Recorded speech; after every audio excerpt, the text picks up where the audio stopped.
Okay sir. So இது வந்து client 50.0010 ஐபியில் இருக்குது. வெப் சர்வர் 50.0020 இருக்குது. டிஎன்எஸ் சர்வர் போட்டிருக்கேன் 50.30. டிஎன்எஸ்ல ஏற்கனவே ரெஜிஸ்ட்ரேஷன் பண்ணியாச்சு வெப் சர்வரோட ஐபி. இப்போ கிளைண்ட்டில் போயிட்டு நீங்கள் www.server1.com டைப் பண்ணாவே ஆட்டோமேட்டிக்காக வெப் சர்வர்லேருந்து உங்களுக்கு பேஜ் வந்துடும். அது ஃப்ரண்ட் எண்ட் படிக்கிறதுக்காக மட்டும் வரக்கூடாது. ஃப்ரண்ட் எண்ட் படித்தாலாம் டாப் லெவல் இன்ஜினியர் ஆக முடியாது. முக்கியமானது என்ன வேணும்? Back end. பின்னாடி என்ன நடந்ததுன்னு தெரியணும். அப்போ கிளைண்ட்லேருந்து www.server1.com டைப் பண்ணுவாரா? அப்போ என்ன பேக்கெட் போகும்னா டிஎன்எஸ் query பேக்கெட் போகும்.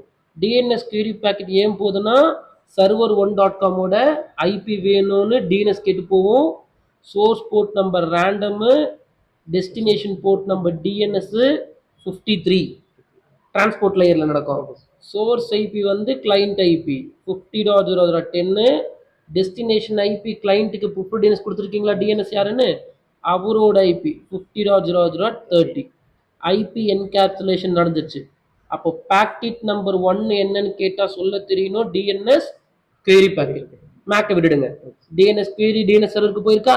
டிஎன்எஸ் சர்வர் டேபிளில் பார்ப்பாரு. server1.com IP வச்சிருக்காரா? நம்பால் அங்கிருந்து டிஎன்எஸ் ரிப்ளை பண்ணுவார். DNS reply. Source port number என்னன்னா 53 அவரு. டெஸ்டினேஷன் போர்ட் நம்பர் என்னன்னா 121. சோர்ஸ் ஐபி அவரு 50.0030. Destination IP 50.0010. டிஎன்எஸ் ரிப்ளை வரும். நல்லா மனசுல ஏற்றிக்குங்க. ஒரு யூஆர்எல் டைப் பண்ணி என்ட்ரு கொடுத்தா ஃபர்ஸ்ட் 2 பேக்கெட்டு.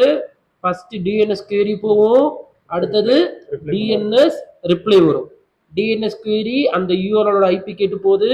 டிஎன்எஸ் ரிப்ளை அந்த ஐபியை கொடுத்துட்டாங்க. இது 2வது பேக்கெட்.